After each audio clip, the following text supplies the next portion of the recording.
this is a book called A Monster Calls.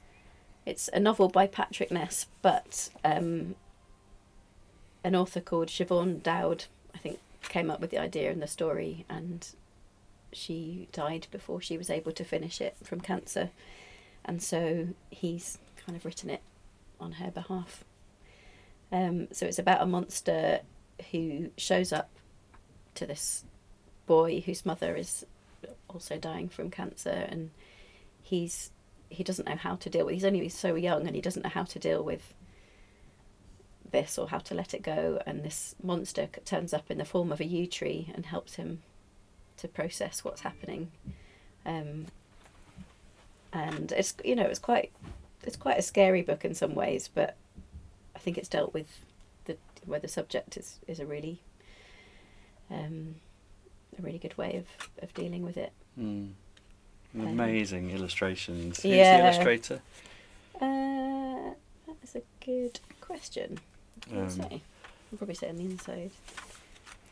But yeah, absolutely. Like these really visceral. Oh, Jim Kay. Yeah. See if that on the front, is it? Should do. Yeah. Yeah. Like, it's hard to say, but it's hard to see, but. He's sort of black, pink. It's almost like he's got a lino cut thing and printed all these textures and then scratched in and thrown ink on, and like really dynamic and really beautiful. I really like them. Yeah, it's really dark, but like something's coming out of the shadows. Yeah, the light. Yeah. I mean, this was one of the. I feel like this is one of the first ones we did. After. What season was this in? No, I just feel like it was quite early on because. Yeah.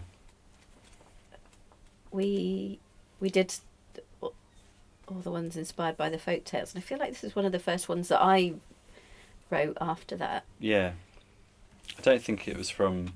So the second season we did at Mr. B's was dystopian, obsession, adultery, theft.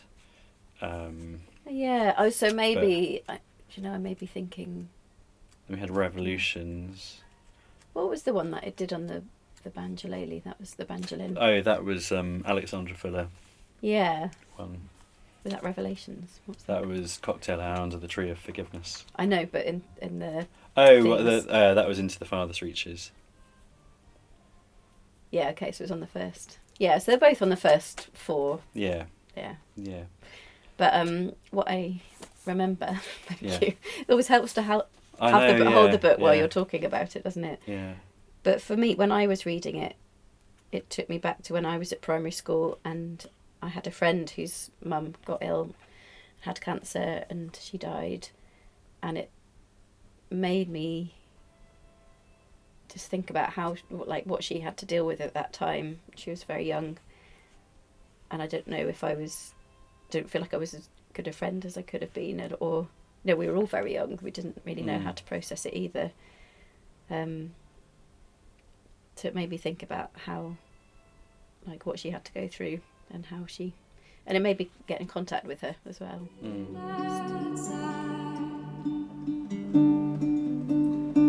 knew what you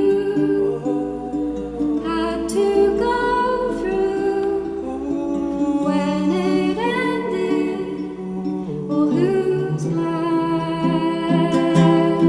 We'll see if you're hiding from yourself. We'll see who gathers all the wealth. We'll see what comes to those who pray. We'll see. Thank God, my eyes have had a shock. Thank God, you've opened up the lock. She's safe, a million miles away. Thank God. And I recall now saying that you didn't sing my song. Who knew what you had to go through when it ended, or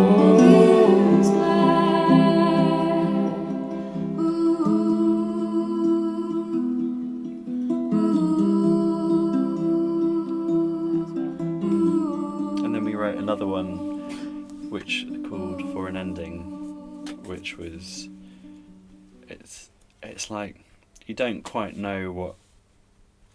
Just the ending is so special on this, and it's not what you expect, and it brings up all those kind of questions, and the ending's not always happy, but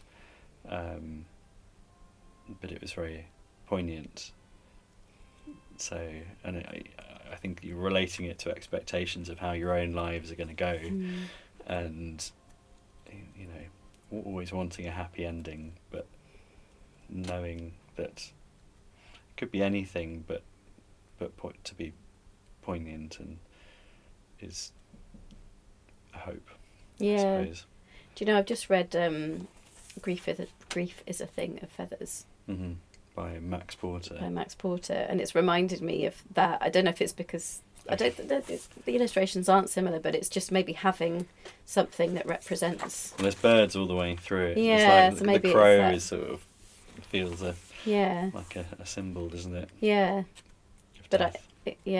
maybe that's it, and that thing comes into that person's life and becomes part of who they are, but also teaches them something. Yeah. And then once they've taught it to them, there's a release, and they don't need that thing.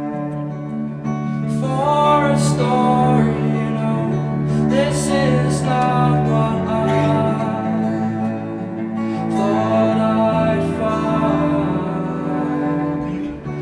Worthy die young and the killer may survive.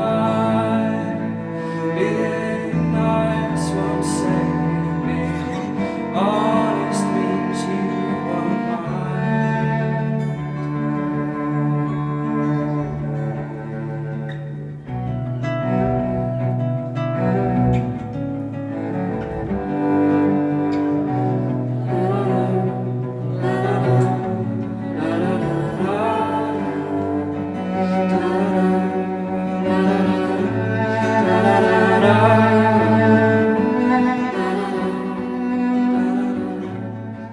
There's a film about this now, isn't Yeah, isn't there is. Yeah. And we've done a couple of other Patrick Ness ones as well. Yes. The Crane Crane Wife. Wife. Yeah. We did any others? I think that's it.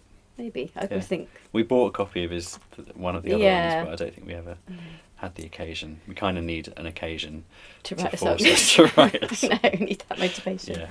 Anyway, but no, we did this because we did an event with him at Manchester Lit Fest, didn't we? Oh yeah. Which was nice. Yeah. But this one came from that Mr. B's event. Yeah, very early days. Yeah, beautiful book.